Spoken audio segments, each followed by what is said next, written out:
Hi and welcome Patreon members to this week's video upload. I hope you enjoy this one. It is a revisal on last year's video that we did when we talked about colour theory. And usually when you go online, you're given loads of different bits of jargon, terminologies that just go straight over your head. Sometimes they do for me. I hope that you sort of feel the same for me, same as myself. Now you might wonder as well, why is colour theory important? And overall, it's not overly important in the sense of if you like colours and you like the combination that they are together, then it doesn't really matter because you love it and that's how you like it. But there are examples as to when it's important not to put colours that clash together. For example, like what I do for a living anyway.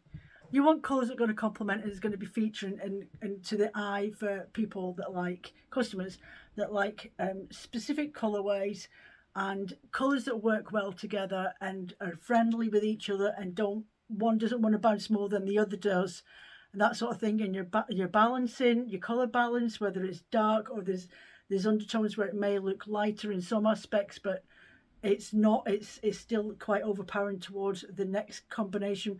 But in actual fact, you wanted that main colour to have the dominance and this one just to be a subject. So what I've done is put together a bit more, I'm hoping, more word-friendly way of looking at it. And I've pulled out all my different rovings. Instead of a pie chart, I'm not going to baffle you with pie charts and pull up screens and stuff like that, but I'm going to show you how I interpret all that information, all that gobbledygook that really can be mind-boggling. You have no idea what they're talking about. And sometimes you wish, can you just put it in layman's terms? Hopefully, I can do that for you today. So that's what the video is about today. And it just reminded me, the swatches. I'll have to go and pop down once I've done this and grab the swatches from last week's video as well. So fingers crossed, I hope that you get what I'm trying to get with this drift. I've written it all out. This is more of a bit of a worded lesson, so I'll be singing from my hymn sheet and I'm getting on with the explanations of colour theory. Okay, so colour therapy or colour theory. I'm sticking with colour therapy because I think it sounds nicer. But we need to have a chat. Colours are integral to working with dyes and the appearance of your finished yarn. Don't worry, this won't get mind-boggling. It's just a principle of colour combinations as well as what works great together when planning on what colour palette you want. Okay, so here we go. Here's your colour wheel. So you've got your primary colours in here, okay? So your colour wheel, think of the colour wheel as your friendly guide on your crafting journey and shows you how your colours are connected like old friends. There are just three major things to look for. Hue, that's just a fancy word for colour. Saturation, it explains how intense the colour is, and the value, how light or dark the colour is. So hue, think of it as another name for colour. For instance, when you say an apple is red, you're describing its hue. It's a fun term from the world of colour wheels, representing pure, unadulterated hues like red, blue, yellow out of our primary colours. So there's your yellow, there's orange, there's your blue, and there's your red. Okay, so these are your foundation hues and cannot be created by mixing any of these colours together.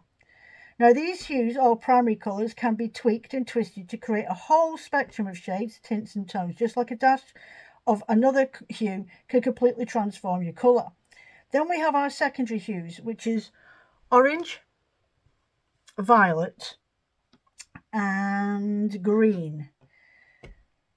Okay, or sorry, cyan, to form your, which can create a lush green colour when that's mixed with certain colours. And then come the tertiary hues, a beautiful fusion of primary and second hues. Okay, picture your yellow and green for fresh feel of chartreuse. So if you mixed your yellow and your green together, you're hopefully going to be able to create this colour when you're using it in your dye pots. Okay, so these two together are going to create that colour in your dye pots. Okay, Magenta and orange joining forces to create a fiery red. Now, I don't have magenta in this pile, but if I get my magenta and mix it with an orange, okay, I'm going to get a lovely fiery red type colour. So we'll go with this one, so just to give you an idea. Or this colour, but that's the closest to orange that I've got in the fiery colours. It's more of a reddy one than there, but it gives you the principal idea of what it is that you're looking for, okay? But also you need to know that the red, yellow and blue, when you look at its letters in the terminology, RY blue or CYM, which it relates to cyan, magenta and yellow. Remember, these are just different ways to express the magic of hues in print or on canvas. So when you're talking about colour theories, when it comes to printing off pictures and photographs and stuff like that, they refer to that colourway as RYB. So that's your red, yellow, blue. So there's your blue, your red and your yellow. And that's the colour palette. That's the three principal colours that they generally use when printing. Okay, now when it comes to painting, it's slightly different. In painting, they use cyan, magenta and yellow, and those are the three principal colours that they use to make up all the paint colours that you use when you're working with watercolour paints or with oil paints, that sort of thing. So if you ever see those terminologies and you're not quite sure what they mean, that's what they're in reference to. But we work with all principles of that colour theory anyway, so don't worry about it too much. So next we've got saturation. So this refers to how vivid or muted your colours are. You might also hear it called as chroma or intensity. Imagine a colour that is vivid and not watered down with white, black or grey. Now that's high saturation colour, but if you want to tone it down a bit, you can mellow out your colour by reducing its saturation, or in other terms known as desaturation, which gives it a more grey mood. So here we've got the principal grey. So say that was a colour of my dye stock that I had in the tray, and I added a bit of this into this pink here, and it would give me this one here. So this is pink, it's a nude colour, you can't quite see hopefully, but by adding a little bit of grey into the pink, this one, and lighting it down, you're getting a more murky, more duskier tone of the pink, or even that's probably a better one example. So the light pink, which looks almost white, and then your grey, add a little dash of that in, and you're going to come out with something more like that. Okay, so then with that you've got the mixes, you go into a darker version of it as well, which will count as value. But I'll explain something else. If you go into your dye pots, and if you've got a magenta and a grey, even if it's a silver grey or a pewter grey or something like that, okay, or even a really nice lovely solid grey, get your measuring jugs and measure yourself out 100 millilitres of warm water in 2 jugs. Add in your normal weight of magenta into one of them, put your grey into the other one, stir them thoroughly. Have another 2 jars where you can measure equal part of this variation. So 50 grams of your magenta into one pot with 50 grams of the grey into that same pot with the magenta, and mix them up together, and you'll see that you get a really, really dark pinky grey colour. Or alternatively, you can do a ratio of 70 mils of magenta and adding 30 mils of your grey into another jug, mix it through together, and then you'll come out with a more murky colour of that type of dusky grey. Not saying you will do, but it gives you a principle that if you added this and this together, you're going to end up more with that. Okay, so it's a nice little experiment for you to have a little try at home yourself if you've got them in. If you don't have magenta but you have grey and you've got other colours, give it a go, do the same sort of ratio and see what it comes up with. So next, value of lightness and darkness of colours. Now this might sound really mad, but this aspect, what we're going to do here is really, really fun way of doing things, but it's seriously important, having this white balance, dark balance in your workings, especially if you're working with pattern work, stranded work, like Fair Isle patterns, Shetland patterns, those sort of things, because sometimes you can put colours together that look absolutely fantastic and you're like, oh, I love those, but you'll find two colours that will just meld into each other. They'll not stand out like you and show the pattern off as to the detail that you need it to be. So this is where value really does come into practice, and might be the reason why some of you say that you don't like stranded work because it never looks right. Well, maybe this is what the problem has been all along, is the fact that you've not done this with your wool and looked up the light balance. Okay, so imagine just for a moment that you're transforming a vibrant colour-filled photo into a black and white classic. Surprising, isn't it, how the shades of a grey can highlight the different values, lightness and darkness of each colour hue is a fantastic way to explore and experiment with colour. So what I'm going to do in front of you now, see, I'm going to take a photograph. I'm going to make sure my camera's on the right way round. Take a photograph of those.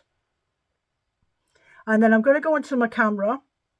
This is how you do, this is the best way to do it. Go into your settings, and you want to change the filter, and you're going to go into your filter and you're going to change it to grayscale, literally black and white. That's what you're doing. And then what you want to do is save that. Done. And now from that, if I look at the picture, I can see that's the way I took the picture. So there's the oranges, and then it goes into the darker blues. But from doing that, I'm going to take another one so I can get a little bit more height on there. So I might have to rearrange some of these pictures. So I'm just going to take another picture from a bit of a better height. It's easy for me to look at it. There we go. Okay, I'm going to take a second one as well. There we go. So the second one I'm going to change into grayscale. Again, there's my photo. Go into settings. Change the filter and just move that up along. Done. And then I have my grayscale now, so you can see how that looks. So there's my blues over here. So that represents the blues and the dark colours. So those are my darkest pigments. But what I want to do now is move these around. So these are really lights. Now you wouldn't think there's the green here, and in my picture here that's the green.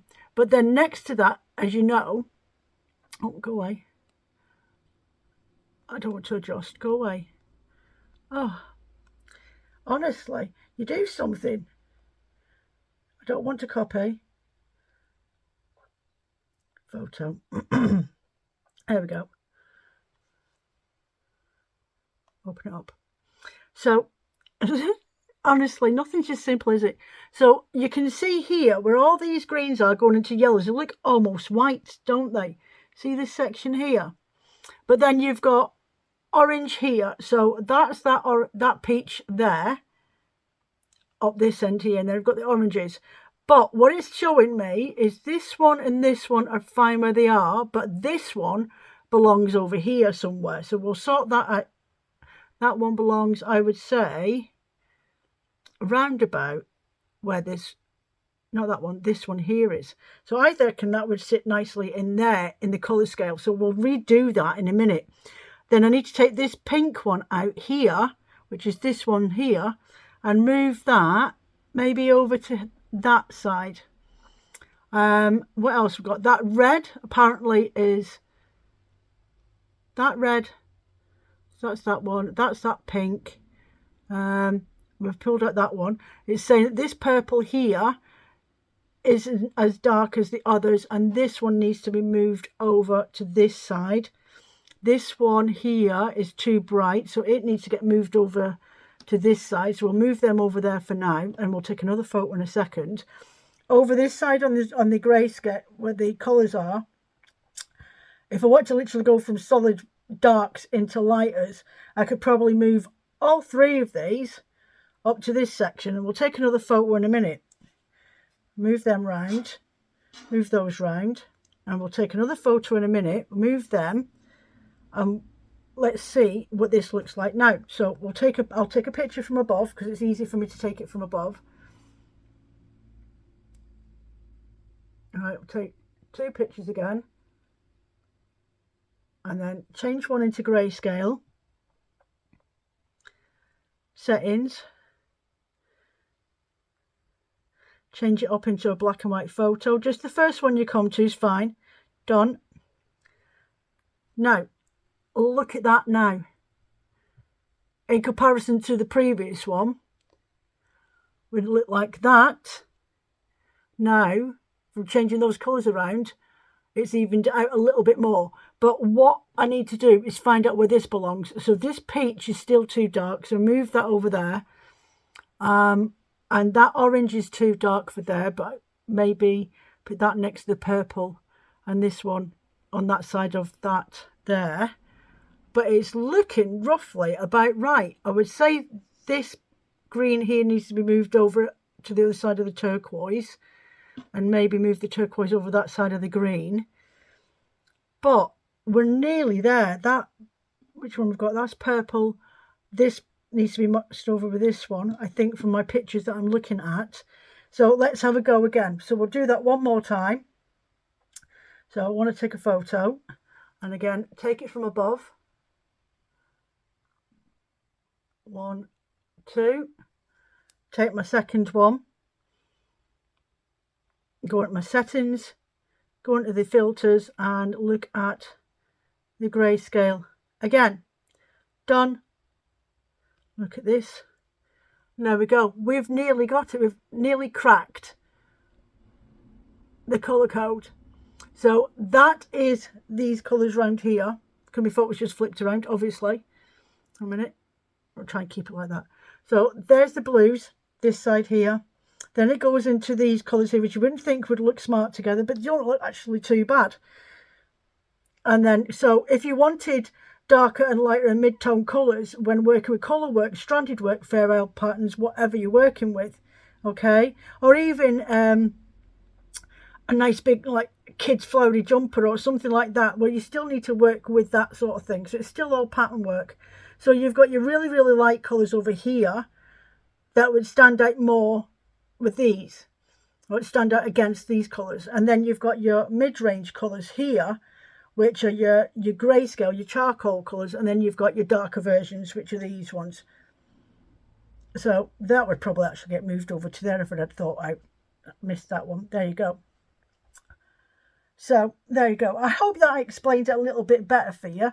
Just being able to mess around with those colours. Grayscale is a really brilliant way, especially if you're out and about and you're at a wool shop and you're just about to go and buy them. And you're like, oh, will they actually go? Just stick your camera on a camera filter and have a play around with the way the colours sit and what it looks like together. You don't want them all coming from the exact same colour range, otherwise they're not going to stand out and pop against each other.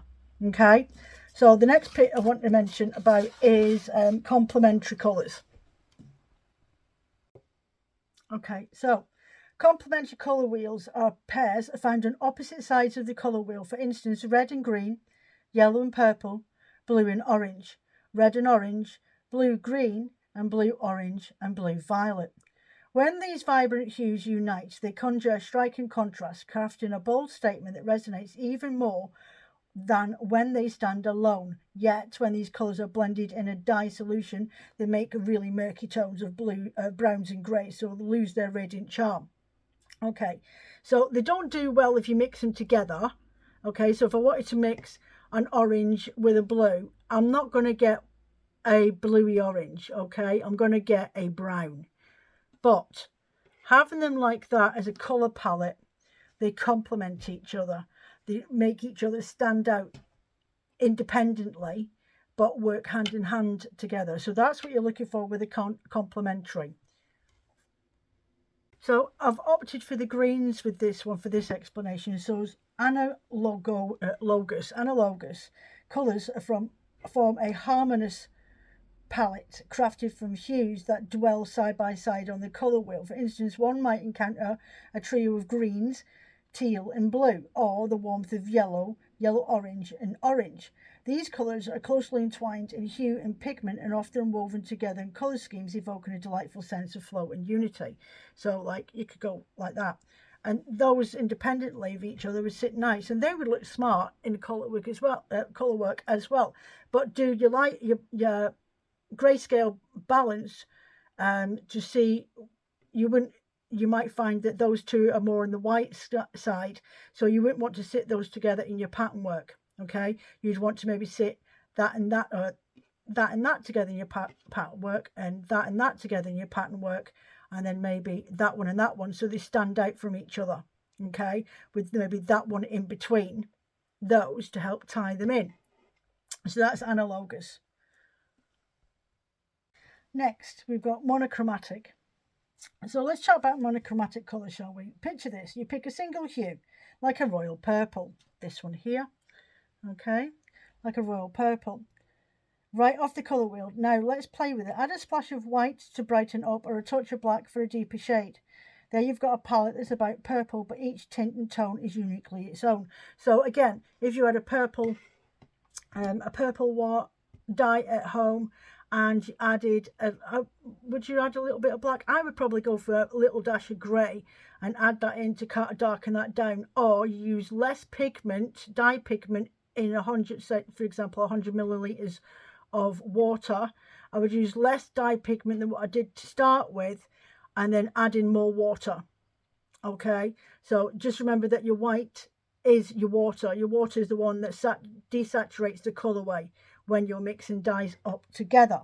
Monochromatic schemes can have a soothing effect, creating a harmonious, visually cohesive look. Plus, they're a dream to work with because they keep your design neat and organised, so accepting the calm sophistication of monochromatic palette. Okay, so we're talking about triad. There's two other terminologies that you can use when it comes to putting colours together. Actually, there's three more. Okay, so you have this is just square colours. On a colour wheel, denote a harmonious combination of 4 hues. I'll pop a picture up here so you can see what I mean. Artfully spaced around the wheel. They reside in a perfect 90 degrees from one another, conjuring a vibrant and balanced colour scheme. This delightful arrangement is also known as a tetrad in the realm of colour theory. Employing square colours frequently yields high contrast, dynamic appearance thanks to the even distribution of primary and secondary hues or colours. Next up is your triadic colourway. Triadic hues on the colour wheel are 3 colours that are evenly spaced apart, creating a harmonious triangle when connected by lines. For instance, red, yellow, and blue form a timeless triadic colour combination. Visually, triadic colour schemes exude a vibrant and dynamic allure, thanks to the balanced contrast woven between the colours. These ones are your split complementary. Colours on a colour wheel are 2 hues that reside directly beside the complementary colour of your base hue, elegantly flanking it on either side of the wheel. For instance, if your base colour is purple, rather than pairing it with the yellow that lies directly opposite on the colour wheel, consider the enchanting yellow-green, reminiscent of olive, and the vibrant yellow-orange akin to saffron spice. This delightful trio strikes a harmonious balance between unity and contrast, conjuring a visually stimulating spectacle that transcends the mere use of a single complementary colour. So they really do, when you look at them, they look really appealing, don't they? They're not colours that you would probably come up together on your own, but when you see them paired up like that, you're like, actually, that's quite pleasing to the eye. And that's what really split complementary is all about.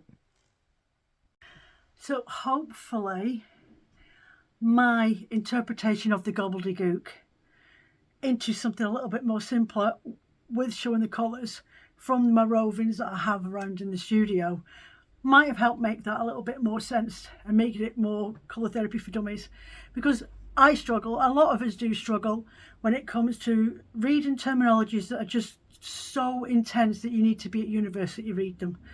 Not saying that we're all like that, but sometimes that's how it can feel. And overwhelmed with so much information in terminology we don't use every day can be a bit overwhelming. Anyway, so that was my interpretation. I hope you liked it. Yeah, I look forward to the feedback on that one.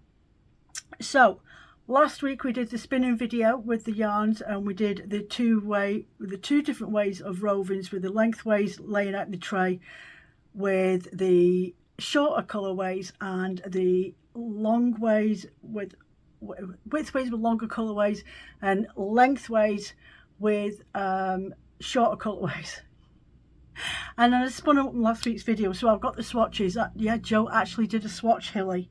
Hilly's always criticised, nagged me for years. So you do a swatch? No, I don't do a swatch. I always got time to do a swatch. Well, I've done one. So there's my results from the shorter colourway. So that was the roving that was laid in the tray, top to toe, lengthways. Yeah, lengthways. So when I spun that up, and I literally just, when you saw me last week, I literally just split right down the middle, top to tail, and then spun both ends off together. So we have got a little bit of colour striping in there, but from a distance, I mean, to be fair, this is only a 10cm swatch. Okay, so if that's going to be on your jumper, you're going to see streaks of colour more than you're going to see colour blocking. But I'm quite impressed with how that's come out. It's lovely, isn't it? So that was on the Go Away Wool. This one now, don't shout at me because I washed these the other day, then I haven't had a chance to iron them, but the pictures look good. I did take pictures.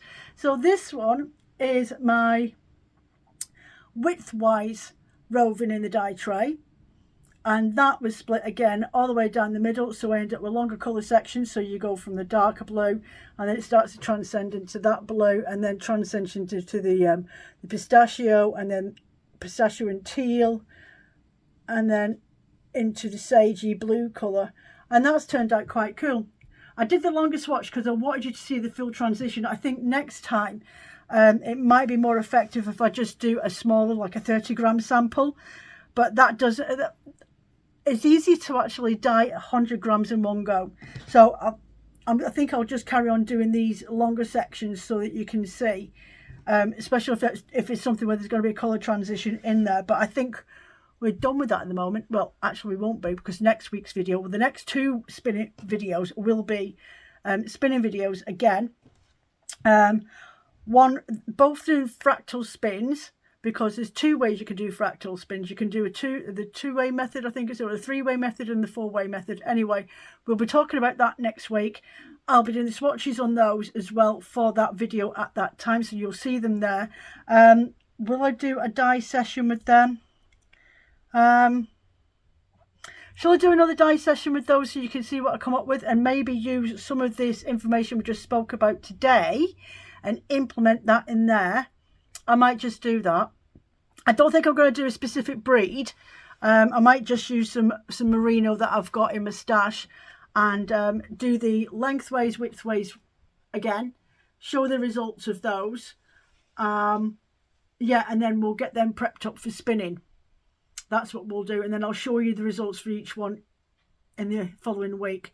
So yeah, there we go for now. So I hope you enjoyed this video today. I shall catch you next week, and we will do a dye tray session and then prep up the rovings of how we're going to do it for the first of 2 fractal spins. So I'll catch you later. Oh, and don't forget Q&A. I need you to pop over and do your Q&A. It's a logo. It was only posted up last week because I've got exciting news that I want to announce, but I really need you to put in some questions or whatever it is that you've got on your mind at the moment, fibre related, or maybe ask me a question, anything like that. Get that done, and then on Friday I shall put all those answers together and get that filmed for midweek next week as an extra video. Yeah, don't forget, take care of yourselves, and I will speak to you soon.